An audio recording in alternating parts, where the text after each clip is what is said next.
you're building a situation where people can actually learn how to develop and how to build character.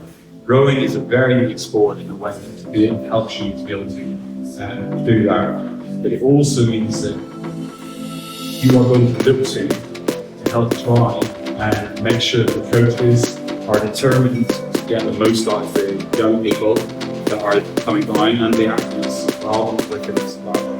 That some outstanding performers that can inspire, and that these young people can also inspire others around them.